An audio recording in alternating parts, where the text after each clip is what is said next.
Assalamualaikum warahmatullahi wabarakatuh. Perkenalkan, nama saya Rosida dengan NIM 2311092 dari Prodi Pendidikan Agama Islam kelas 2C.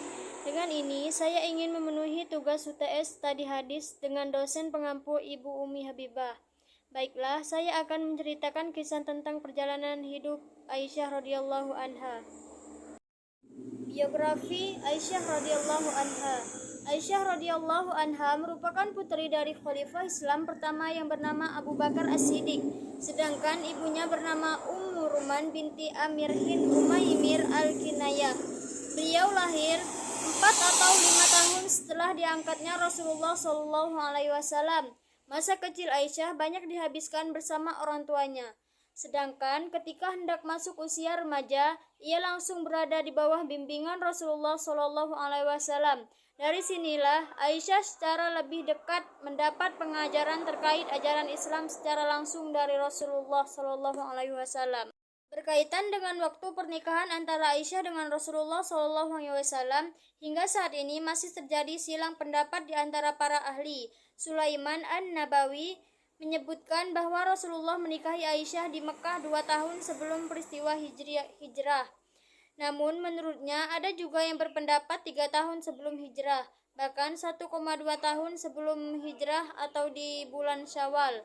Pada waktu itu, umur Aisyah dipercaya antara 6-7 tahun dan baru tahun kedua Hijriyah di tahun terjadinya Perang Badar atau sekitar usia Aisyah beranjak 9-10 tahun. Rasulullah SAW harus mulai tinggal serumah dengan Aisyah. Kehidupan pernikahan Aisyah dengan Rasulullah SAW berjalan dengan sangat baik.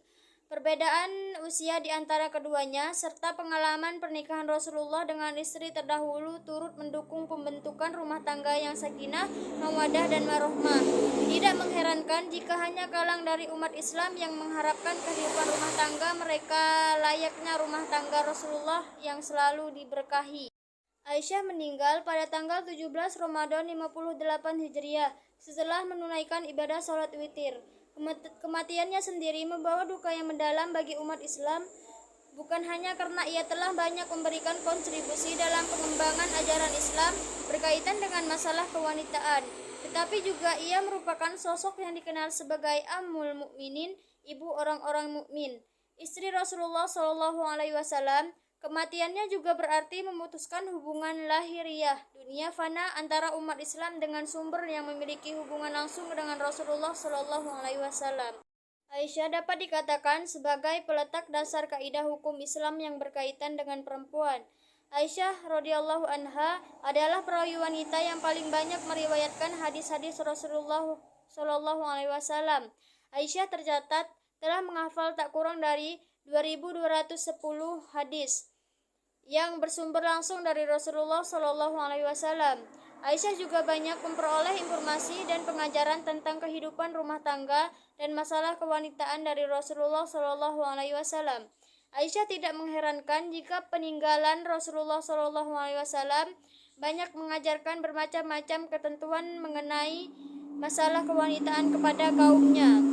Bahkan Meo Nawar Chalil menyebutkan Siti Aisyah adalah seorang yang cerdas.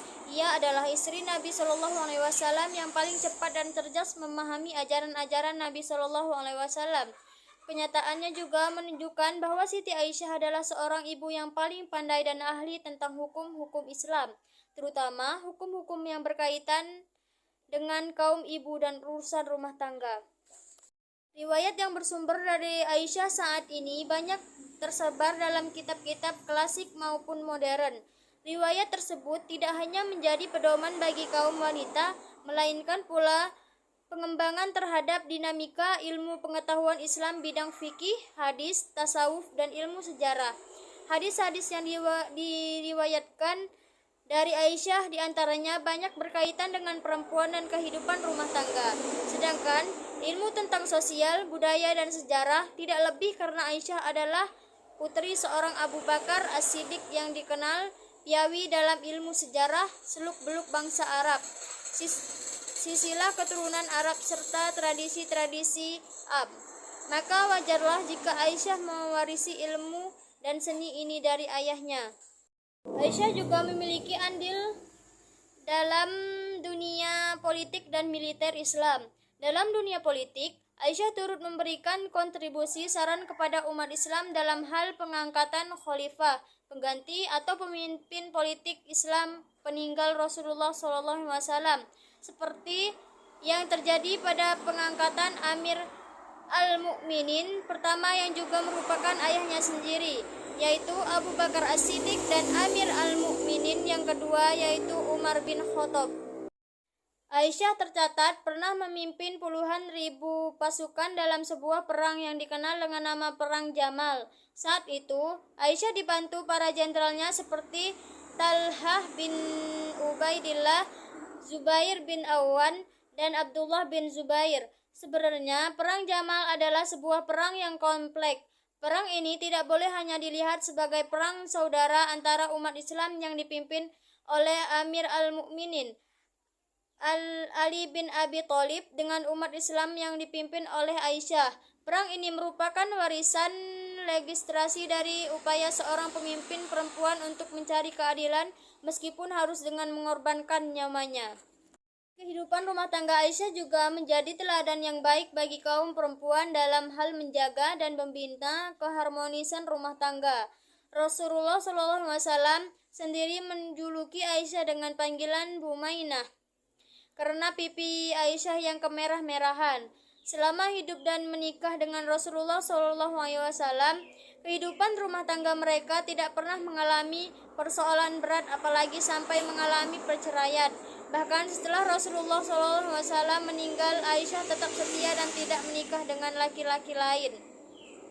Lebih lanjut, Aisyah juga dapat dikatakan sebagai tokoh tasawuf perempuan yang lahir di era awal kelahiran Islam. Selama hidup dan sepeninggalan Rasulullah SAW, Aisyah selalu hidup sederhana dan menghindari segala perkara yang melalaikan berkaitan dengan urusan dunia. Di sini, dunia bukanlah harus ditinggalkan, namun melalui dunialah manusia baru bisa memasuki alam akhirat. Dalam konteks ini, perbuatan baik, amal soleh, dan ketakwaan kepada Allah Subhanahu wa Ta'ala menjadi barometer apakah seorang akan masuk ke dalam surga atau sebaliknya. Riwayat hadis dari Aisyah dari Rasulullah SAW yang artinya, sesungguhnya penopang atau kekuatan rumah tergantung pondasinya, sedangkan penopang agama tergantung pada makrifatnya kepada Allah, keyakinan dan akal yang bisa menundukkan hawa nafsu. Aisyah pernah bertanya, "Emi, engkau dengan tembus ibuku, bagaimana akal bisa menundukkan akal akan hal itu?" Rasulullah menjawab, "Mampu menahan diri dari perbuatan durhaka kepada Allah dan selalu mendorong taat kepadanya." Apa yang telah dipaparkan di atas, nampak jelas bahwa Aisyah adalah perpaduan antara pesona kecantikan perempuan yang terpancar dari kecerdasan berpikir dan kematangan perangainya. Sebuah penggabungan antara kecantikan yang berasal dari dalam personal diri perempuan dan kecantikan fisik yang tampak dari sudut pandang lahiriah. Itulah yang dapat saya sampaikan. Lebih dan kurang saya mohon maaf, dan kepada Allah saya mohon ampun. Wabillahi taufiq wal hidayah. Wassalamualaikum warahmatullahi wabarakatuh.